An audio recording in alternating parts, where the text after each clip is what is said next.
Hello，大家好，Hello，我哋又翻嚟啦。咁咧，之前咧，因為講一啲初見啦，即係第一次約會咧，應該即係應該點樣揀顏色咧？之前我哋就介紹咗幾隻顏色啦，咁我哋今次又繼續喎。今次講唔同嘅顏色，我哋今次講一啲酷通嘅顏色。係啦，冇錯，比較係屬於summer 啦，都真係比較偏向 summer 少少 winter 啦嘅顏色啦。咁我哋不如由一個大家應該好多人都覺得直覺係應該，即係如果你對嗰個人好有意思，或者係好想真係去能夠又會成功，都可能會揀嘅色啦。粉紅色，冇錯，即係粉紅色，因為就算我唔使講背後嗰啲深層意思，你第一下都已經覺得哦，是戀愛的感覺。係粉紅色好常喺周圍成日見到嘅，無論產品啦、衫啦，總之就尤其是呢排啦，我哋成日周圍嘅嘢都會講 love 愛呢樣嘢，咁就會好多嘢都好多粉紅色喺裏面。係啦，同埋即係首先啦，粉色啦，粉色其實就係 summer 好專屬嘅顏色啦，係咪？咁所以粉色嘅嘢咧，其實都有少少似傳遞出嚟個感覺，都係會比較似 summer 個。首先，即係粉紅色，你就唔會覺得呢個人好強勢啦，即係你會覺得甚至乎喺某啲人身上，你會覺得哦，好似比較柔弱啲啊，係好需要人哋保護咁樣添。或者係好 sweet 好甜嘅感覺咯。會隨和啲啦，或者甚至乎係再多啲，就係可能會覺得啊，係好小鳥依人嘅感覺啦，所以係會即係你會首先會俾人感覺係容易親近啦，同埋係願意即係可以溝通啦，即係會舒服，唔會覺得哇好強勢啊，或者話好神秘啊，又或者哇太過跳脫啦，太過有活力啊，搞唔掂，即係一個令人好舒服嘅感覺咯。所以啲 BB 產品好多都係其中一個顏色都係粉紅色嘅。冇錯啦，同埋即係我會覺得其實不過我真係要睇下自己係咩 season 揀唔揀粉紅色嘅，咁即係好似頭先所講啦。如果你本身已經好 ready 啊，我要成功啊呢個約會，咁即係可能好多人揀粉紅色啦。但係如果你本身其實真係唔係一個咁柔弱嘅人，咁其實你本身都係好有即係譬如自己意見啊，其實又有好多原則咧，即係當然你第一次就咁着吸引咗對方去同你溝通，我覺得冇問題嘅。但係就千祈唔好第二、第三、第四、第五次不斷咁樣都係着粉紅色啦，因為咁樣就會好容易俾咗人哋即係之前一路講咧一個誤會啦，覺得啊你就係嗰種係會順從人啦，或者係需要人哋保護啊，或者係人哋係可以即係會中意人哋話事啊，會去主導啊，去領導你啊，多過你就有自己嘅意見，即係人哋會如果你本身唔係咁嘅，好容易令人哋誤解咗你係咁樣人咯。咁即係你頭一次又冇所謂咧，因為即係。令到對方 open 啲，可以溝通啊，可以了解多啲。就係如果你長期都係咁咧，就會令到人哋誤解咗你。咁你知道長期落去一定會有問題發生。係因為個顏色俾人感覺係要備受照顧，所以當你原來其實自己都有自己嘅主見、自己睇法嘅時候，咁之後就會頭先你講出現咗可能好大嘅拗撬或者係。又會又都係嗰句啦，都係講點解你同之前唔同咗嘅？係，即係同埋粉紅色都係俾人感覺係好會比較脆弱啲啊，所以即係會引起到人哋嗰種保護欲噶嘛。咁當然啦，即係譬如好似頭先所講，你第一次其實有啲人都可以揀，例如有啲人真係好強勢嘅個人本身，咁如果你第一嚟就咁強勢，咁即係可能都會令到你喪失咗一個係啦，嚇怕咗，令到你喪失咗一個深入同對方溝通下機會，即係或者人哋都未了解到真正嘅你就已經哇唔得啊，救命啊！佢好強啊，咁樣噶咯喎，咁可能嗰啲人啊第一次柔和翻少少先。等等大家都可以溝通下先，咁然後先再慢慢展露翻自己多啲嘅性情出嚟，我覺得呢個又可以咯，即係俾人一個好嘅第一個印象。係啦，同埋即係起碼起碼個感覺係柔和啲先啦，咁人哋先會即係容易啲打開個心去真係同你傾下偈噶嘛。如果唔係，即係你下下一嚟坐咁詳細，可能咁強勢，可能你一坐低似傾生意多過談戀愛。係人哋會打開個心同或者打開個耳仔聽你解釋啊，或者你嘅選擇噶嘛。係啦，嗱當然啦，我唔知啦。咁可能有啲人其實佢嘅第一次 dating，佢係好有目標性，係揾某啲人噶，咁就唔好嘥時間啦。咁你即管表現翻你個強勢出嚟，可能第一次已經要開條件。嗱，其實我就要依啲同埋依啲嘅，你有冇先？咁嗰啲另作別論啦。嗰啲可能 before 見面之前已經check 好晒人哋個底噶啦，嗰啲即自己已經寫好咗個 checklist。你有冇依啲？冇就唔好嘥時間。係咯。咁嗰啲就即管着翻啱佢嗰啲，可能紅色啊。真係啱佢嘅顏色啦，但係我哋即係講緊如果一般人揾伴侶啊相處啊，咁都係即係希望第一下都柔和啲先啦，係咪？同埋即係粉紅色咧，因為佢都係由紅色變出嚟噶嘛，咁所以咧都有少少係可以牽動到對方嘅情感嗰方面嘅。即係譬如你話比起藍色啊、粉藍色啊、綠色啊，即係嗰啲令到個人真係好冷靜。但係粉紅色咧，佢係令到你柔和得嚟咧，又唔會話真係太過冷漠啊、太過冷靜，都有翻少少情緒方面嘅吸引嘅，即係牽動嘅。咁所以係係啦，所以都係真係一個第一次約會係幾可以揀嘅顏色嚟嘅。我自己着粉藍色嘅時候，都 feel 到自己係好真係好 calm 咯。係啦，即係講到去係啦。你如果講咗呢個，我哋就直情係講粉藍色，因為粉藍色其實係有同粉紅色有少少類似，亦都係可以令到人哋嘅感覺啊比較係純真啊，比較係柔和。但係粉藍色咧就會再 calm 啲嘅，即係再冷靜啲嘅個感覺，即係真係好係可能就唔會有咁多情感嘅牽動咯，可能就真係好冷靜咁傾偈多啲咯。有少少唔同。我會諗起好似 BB 暗瞓覺嗰個 moment 啊，即係你見到藍色就好啦，準備入睡啦咁啊。哦，係啦。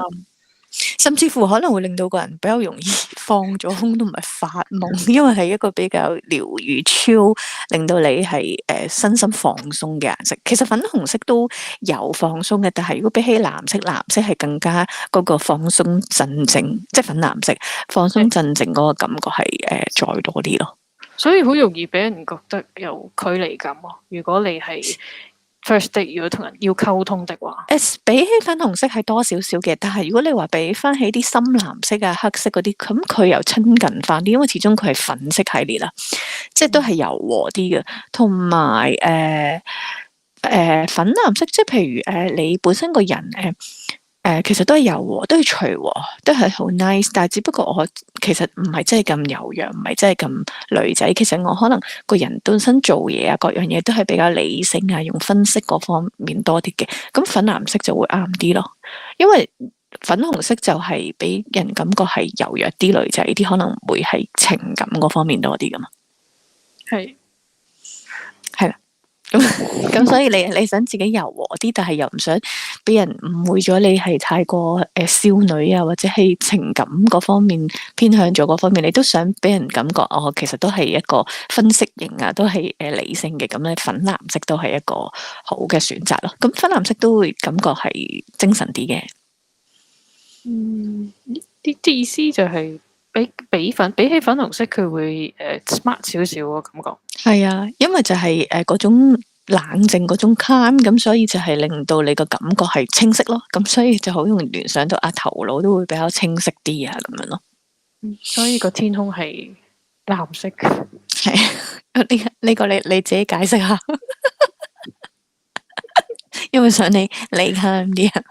係啦，都唔想得咁勁，但係佢有太陽嘛，所以如果佢如果唔係藍色平衡翻，我諗我哋要熱死噶啦，應該可能係地獄嚟咯。即係好熱嘅時候，你望下個天空就會舒服。係啊，即係所以其實都題外話，如果你個人係好熱嘅，如果你尤其是而家夏天去第一次約會，其實你都係揀粉藍色好啲，因為粉藍色係冷，即係嗰個 cool 嘅感覺再多啲咁嘛，即係令到個人咧唔係淨係頭腦冷靜啲，其實個體溫都會相對地可以降翻少少噶。所以你見到嗰啲退熱嗰啲貼咧，同埋細個你用嗰啲即係擺落雪櫃嗰啲叫咩啊？即係雪一嚿冰雪到硬晒咧，你裏面見到嗰啲液體都係藍色噶。你講冰好似冰袋啫，冰箭係嘛？係嗰啲咯。咁所以藍色係有呢種作用喺度。所以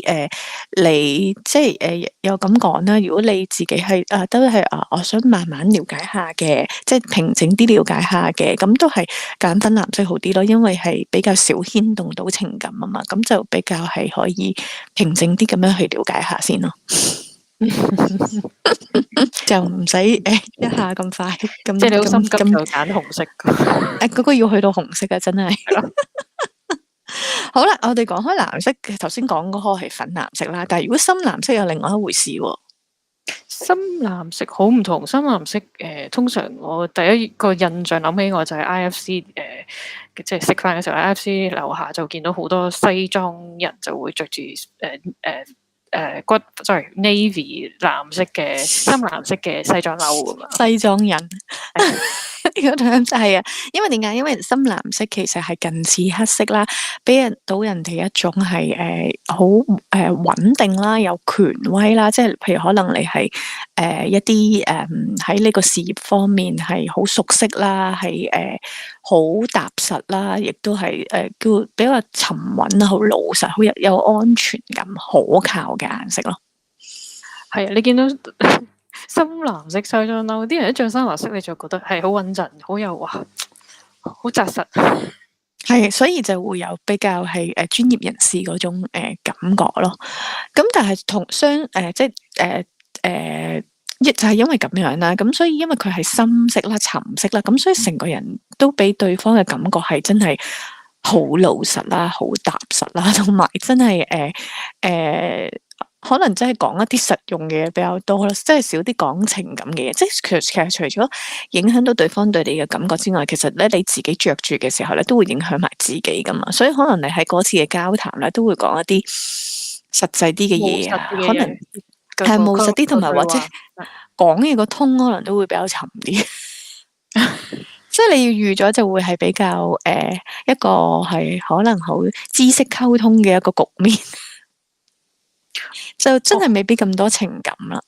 即係除非你話你係男仔，對方係女仔，咁個女仔咧可能真係好需要一啲好穩重嘅男士，好有安全感，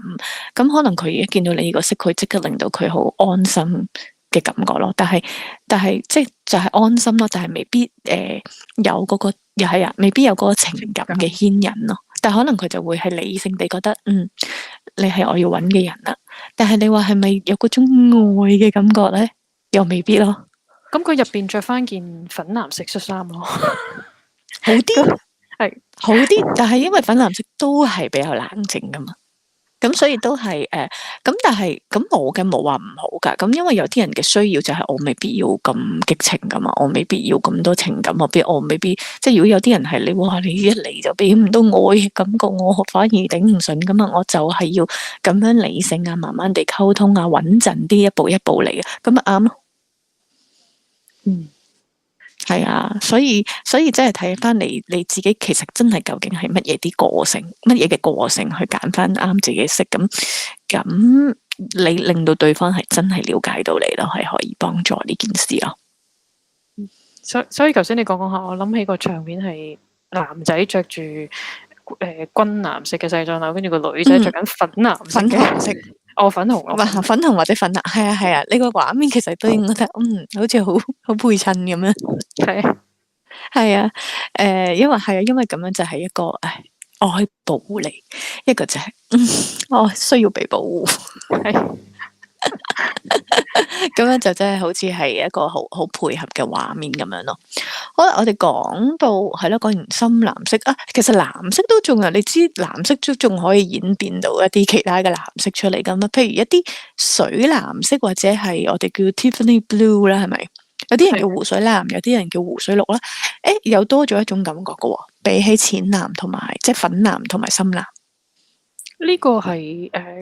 湖水綠俾人感覺係再 exciting 啲，再興即係活躍啲，應該話係。係個感覺係去咗會比較 creative 嗰方面多啲嘅，即係比較創作啊、藝術感啊比較強泛啲，或者係嗰個時尚感，即係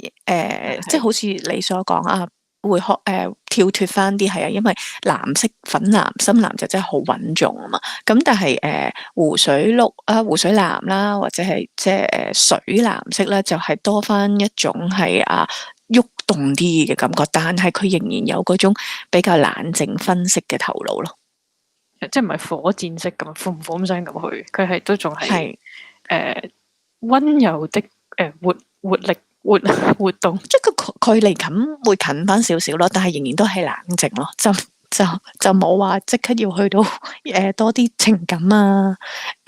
多啲愛啊嘅感覺嗰方面。佢都係一個開心嘅顏色。我見好多外國嘅 wedding，佢哋啲 bridesmaids 即係伴娘，佢哋好中意着呢個湖水綠嘅顏色㗎。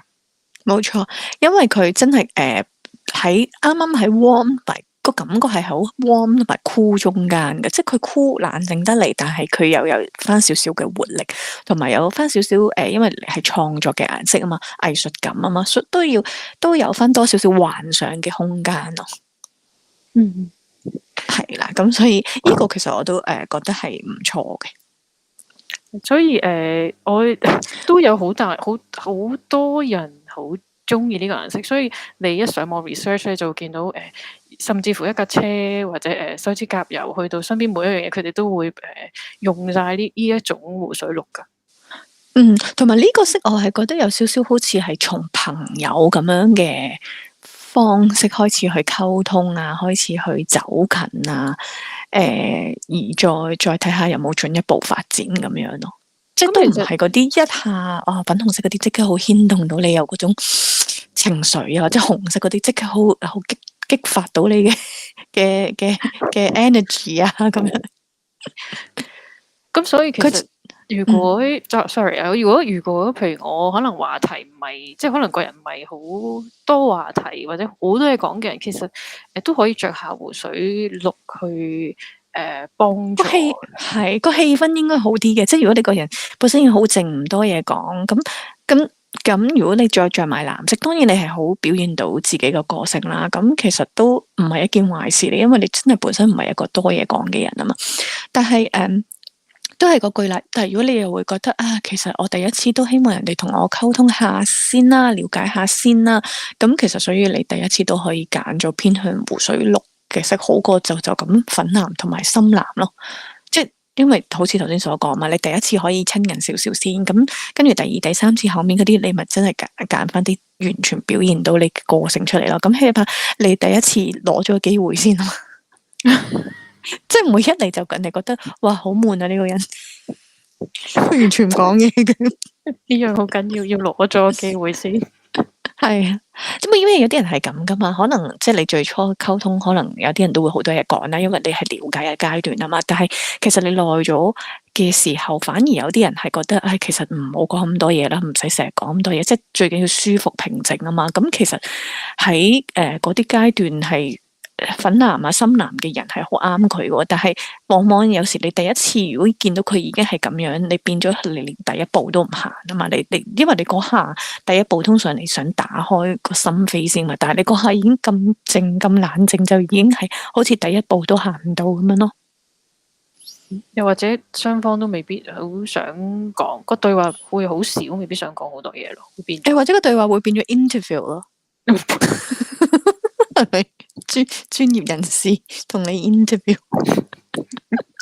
咁樣咯？咩又係嗰句啦？如果對方需要嘅真係一啲好實際嘅嘢嘅，咁其實係啱嘅件事，因為佢淨係需要問佢攞嘅資料，跟住佢問一句你答一句，咁因為你着緊淺藍深藍，其實你又唔係嗰啲中意主導啊，或者係行出嚟講嘢嗰啲人，可能都係中意好啊，最好咧係對方主動啲問我答啊，咁啊最舒服咯。咁其實咪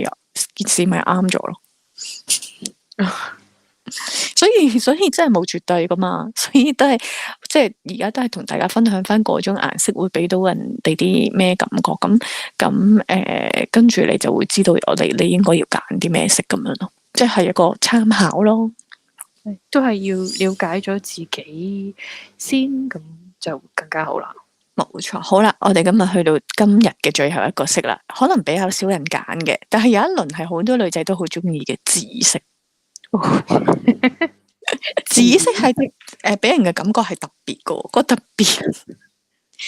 別之處係咩？特別之處係會有少少，尤其是如果你第一次就着紫色，可能會有少少令到覺得對方覺得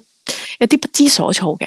因為紫色咧。即係大家可能都有聽過啦，紫色本身係一個如果喺古代係即係唔係普通人着到嘅顏色嚟噶嘛，好似係貴族啊、皇室啊嗰啲有錢人先着到噶嘛。咁首先好似你俾人哋個感覺行出嚟，就好似要話俾人哋聽，我係特別噶，我係與眾不同噶咁樣。好多auntie 着紫色，咁嗰個係另外一個原因啦。我哋講翻正常啊，同埋我哋要。強調一下先，而家講緊嘅紫色係真係 purple 嗰種紫色啊，因為你知紫色可以演變咗有啲係，即係頭先阿小 K 講嘅好多 auntie 着嗰啲已經變咗紫紅色噶啦，嗰個有另外一樣嘢，我哋而家講翻純正嘅紫色先，係啊，就會俾人咁樣覺得啊，即係你已經係話緊俾你聽，我係特別噶咁樣，同埋又好似自己要擺自己係一個尊貴啲嘅地位啊。甚至乎紫色係俾人哋係有神秘嘅感覺噶嘛，因為紫色其實係一個都偏向咗靈性溝通嘅顏色嚟噶嘛。係呢個紫色，你最令我諗起就係有一次我記得碧咸將自己嘅好多年前嘅結婚嘅相擺翻出嚟，咁佢兩個都係着咗真係全身係呢個紫色。跟住係，哇，好即係好顯到佢嗰個身份地位。我同你哋係唔同嘅咁樣，即係我哋係又好有我哋自己嘅風格啊，或者係我哋係好獨特，我哋亦都好有品味。即係紫色係真係要表達出嚟嗰個形象係咁樣，同埋紫色頭先所講，因為偏向咗係刺激靈性方面溝通啊，變咗可能嗰一次你哋嘅話題好虛無縹緲嘅會。即係講一啲即係可能講咗啲哲學嘢、宗教嘢，可能探討到去即係生死啊嗰樣嘢咁樣啦，會變。係啊，咁冇話好定唔好噶，因為譬如可能如果你對個對象係 Winter，你講呢啲絕對冇問題噶，可能佢或者覺得哇好啊呢個人。咁就會不停，就會講不停可以。係啊，即係講呢啲話題，可能仲牽動到佢想同你講嘢咯。咁所以只要知道嗰個顏色表達緊啲咩就得噶，真係冇絕對唔啱嘅。但係如果譬如你對住嗰個係 Autumn，唔係，但係可能佢會中意呢隻色嘅，有啲 Autumn 到，因為覺得特別啊嘛。因為 Autumn 其實潛意識暗碼底裏面其實都係。因為即係點解想做 leader 都係中意人哋睇到佢，同埋都會想自己係特別啲噶嘛，所以可能第一下都會吸引到佢嘅。咁但係如果即係講緊真係開展咗溝通，實際講嗰啲話題咧，就未必咁啱同佢溝通啦。佢會可能覺得唔知你講乜啊，佢可能會好快同你轉換話題，講翻一啲實際啲嘅嘢咯。係啦，咁所以就真係睇下你係想要認識一個點樣嘅人啦。好，我哋今次講到呢度先，跟住我哋下一次咧就再同大家講翻啲溫暖啲、warm 啲、令人放鬆、好安心傾偈嘅顏色啦。咁所以如果想知咧，又記得訂閱我哋啦。係啊，或者有咩問題可以留 comment 俾我哋，記得 like and subscribe。冇錯，咁下次再同大家分享啦，拜拜。拜拜。